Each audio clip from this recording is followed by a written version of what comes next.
What is the difference between spirit-led and man-led churches? Spirit-led is the in thing to do in today's society. Everyone and their grandma's dog has done a service on spirit-led.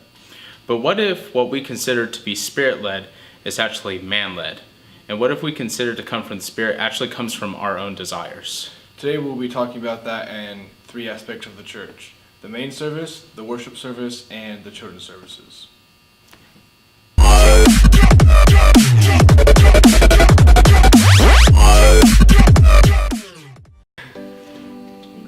Does my hair look good? It looks Dash.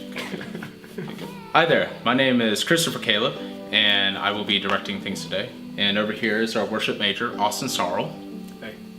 And in this first section, we're going to be talking about worship and what a spirit-led and a man-led worship looks like. So I'm going to be asking Austin a few questions, and I'll be joining in as well as to what he thinks a spirit-led and a man-led worship service looks like.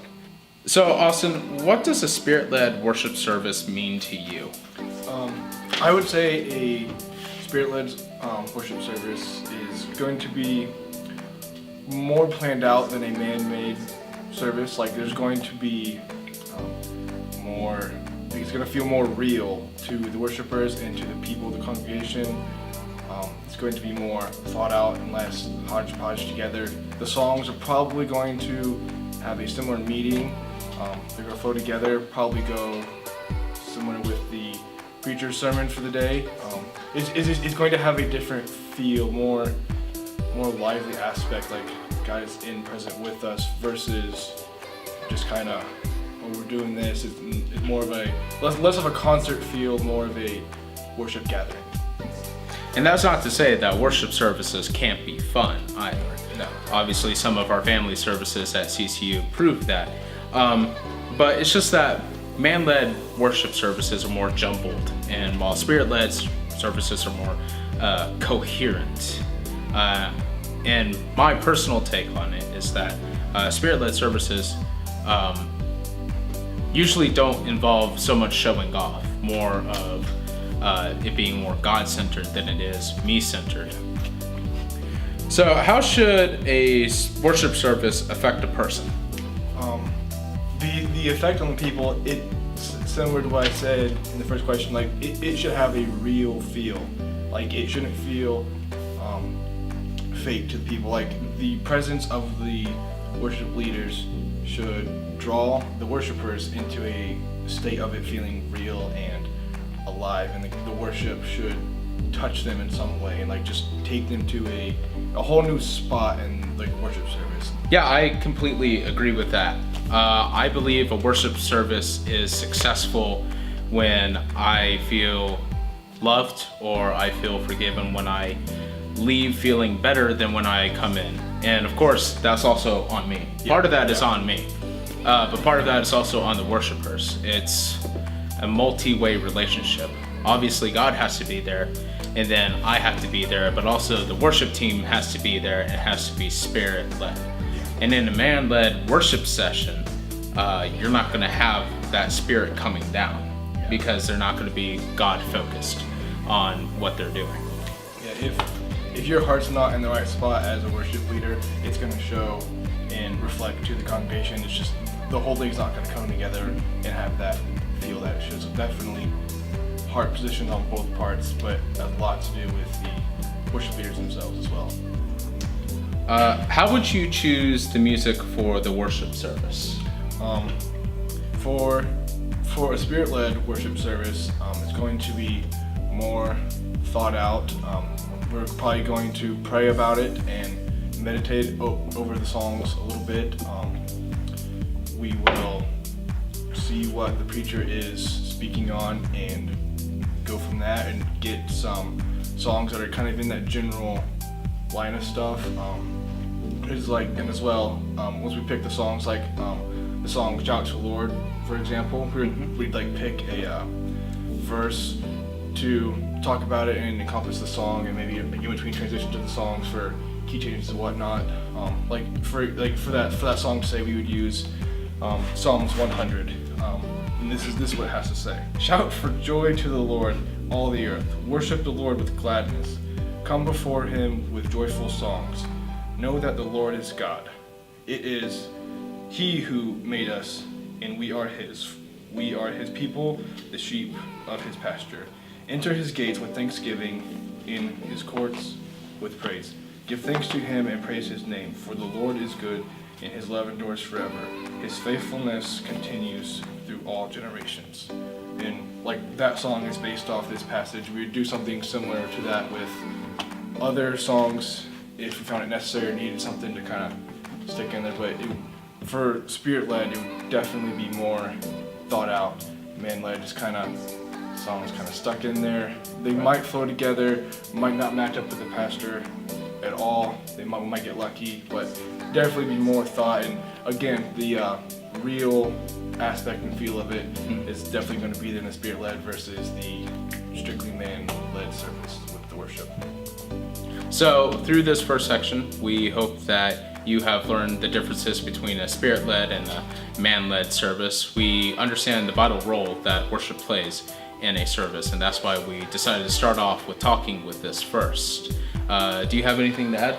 I hope you guys understand the importance behind the two and the intentionality behind Spirit-led worship services and man-led worship services, kind of just hodgepodge thrown together, not really inspired by God, or nothing's really come from that. Just kind of, oh, this is a good idea, let's do that.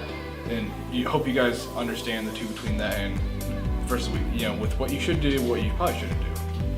And understanding that also being too legalistic with your worship services isn't good as well. You don't want to throw something together last minute, but you also don't want to overplan a worship service either, to where it's down to the very last second. You want this to be completely and totally Spirit-led.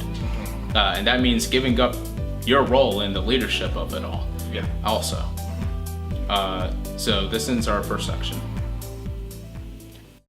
It's intermission time, folks, so hurry, hurry, hurry. Step right over to our refreshment center for the most extravagant array of refreshment goodies ever assembled under one roof. Okay, so in this next segment here today, we have Dee with us. He is a general ministry major, and he's going to be answering some questions for us, doing some commentary on Spirit-led versus man-led main services. So Dee, what does a Spirit-led service mean to you?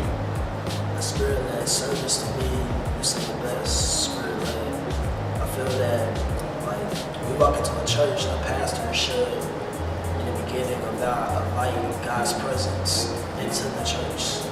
And you can tell if the pastor or the service is Spirit-led by it'll be sincere, it'll be meaningful. It wouldn't seem like you're just at church. It'll feel like what the pastor is saying is talking directly to you. So that's why I feel that a Spirit-led church. Okay, yeah, I completely agree with that. That's a good answer. So I'm assuming that you've been to a lot of church services over your years. How has man-led services looked like? What does that mean to you? What does a man-led service mean to you? How a man-led service means to me is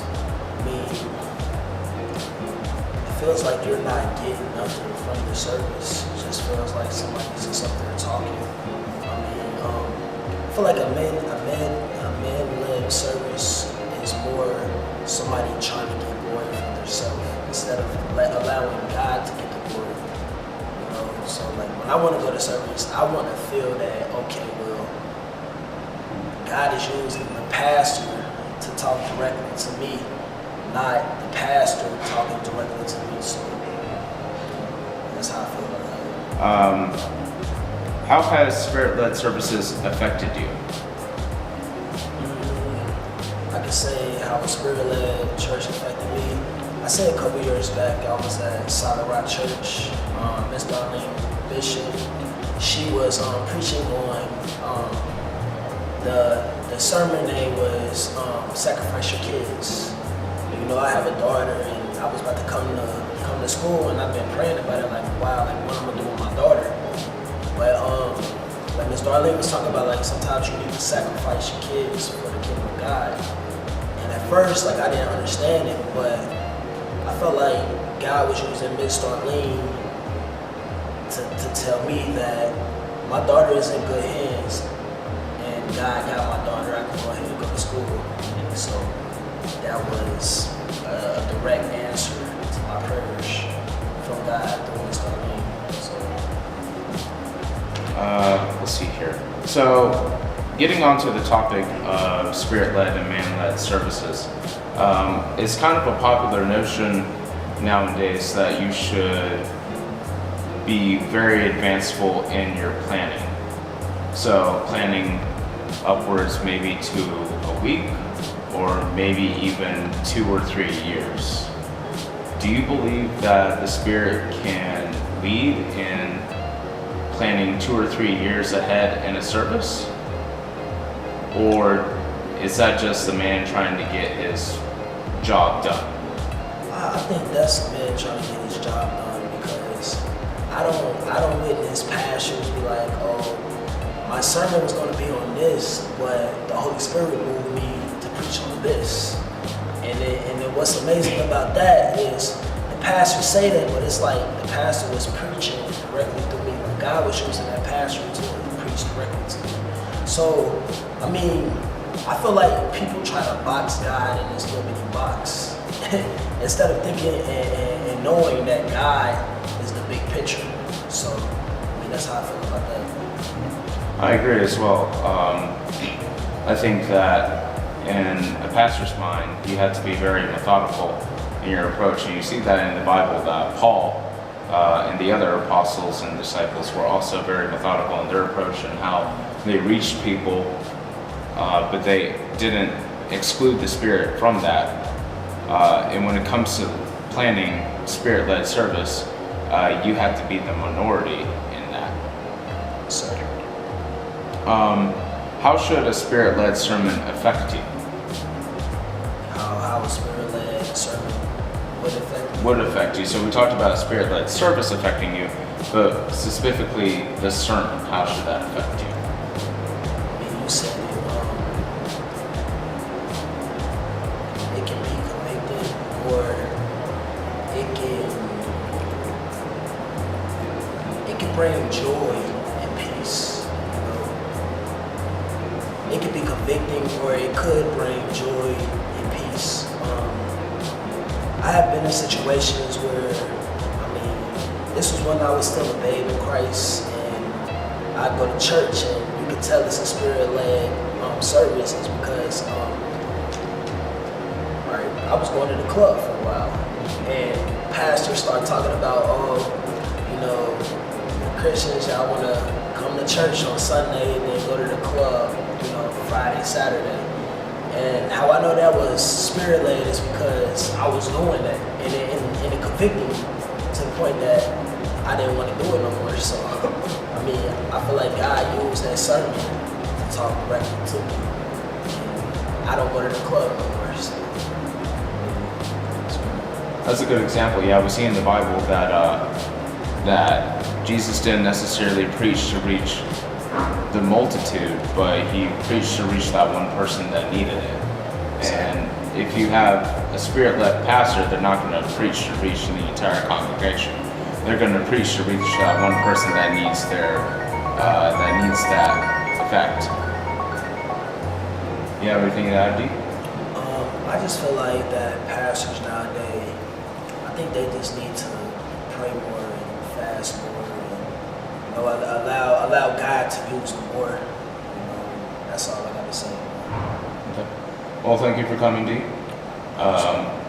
And in our next session, we'll be talking about youth ministry. So stick around for that.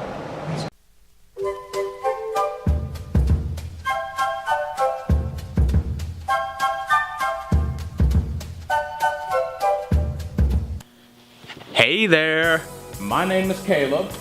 And this is... Hi, I'm Brett Hume. Nice to meet you. God, that was so awkward. I wasn't meaning for that. Hi there, welcome back. Today we have our youth ministry expert with us. But hey, I'm Brett. Nice to meet you guys. So, in the last video, I'm just gonna kind of sum up what I said because my conclusion was crappy and we edited it out. So, in the last video, we talked with Dee about what a main service that is Spirit-led should look like. And in this segment, we're gonna be talking about what a youth service that is Spirit-led, what it should look like. So, our first question for you, Brett, is what does a Spirit-led youth service look like to you? A Spirit-led youth service is really the youth minister just listening to what God is telling him to do and just feeling what is right and just doing what God wants him to do. Basically, God moving through him and helping them.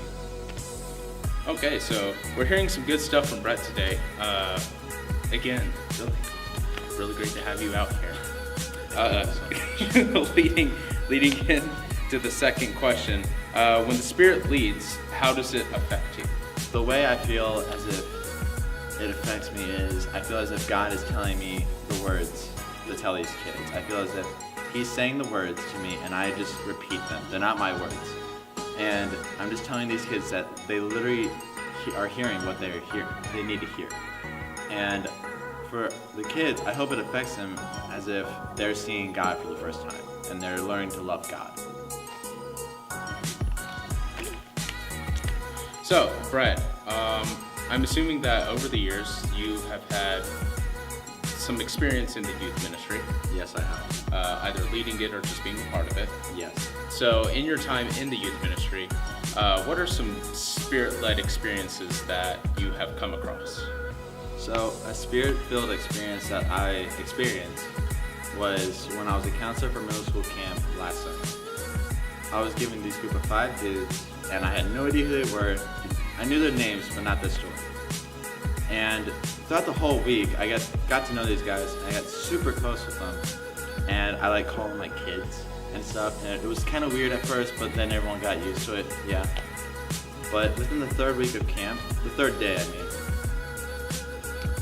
it was the night that everyone was worshiping. And I can't remember what song came on, but everyone was crying. I don't know why, but everyone was crying. I was crying, my kids were crying, every middle schooler, even the worshipers were crying. Like, it was sad, okay? And one of them looks at me and says, "Hey, Brett, my life sucks. What do I do?" And before he said that, like all my middle school dudes were like literally hugging me while crying, saying, crying and crying, and I'm just like, oh, you're kidding, cool. But when he said that, I took a minute and I prayed, saying, God, I really need your words right now. This dude needs them. Please give me your words. And immediately I said, hey, I don't want to hear that life sucks right now. Because right now it does not. You see everyone in this room, they're crying because they love God and they want to worship him and they want to love him. Because God will never leave you and God will never forsake you. God loves you. You are amazing and so is everyone else in this room. And that was my experience. So, Brett, last question. Of course. In your years of youth ministry, to get to where you are, I'm assuming that you put in a lot of effort and work. I would not say I've done a lot of work. For what I do at the church is I really just hang out with the kids and I preach to them. That compared to people who are working behind the scenes is very little. They are basically making me look good. They do the real work. I don't do a whole lot. Huh. It sucks when people don't pull their weight. Can't suck. How should a worship service affect people? The effect on it has people. Gosh, dang it. That's what it looks like to mess up. I feel you. The effect. Tim just went right into something about speaking in tongues right there. There we go. Can you just will come. Here. How is this possible? And I'm just holding on to these guys. And one. 3. So how should? Hold on. Wait, we started. God dang it. Oh, he's not asking it? I thought he was asking it.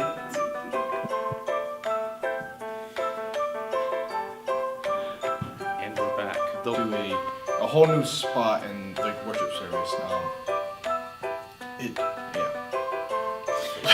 Stop there. Just stop. You can't dance. We realized this at formal. You can't dance. When the Spirit does lead, how does it affect you personally? Wait, affect me? Yes, affect you. Correct. Not affect, but affect. Use Psalms 100, and this is what it has to say. Shout for joy to the Lord, all the earth. Worship the Lord with gladness. Come before Him.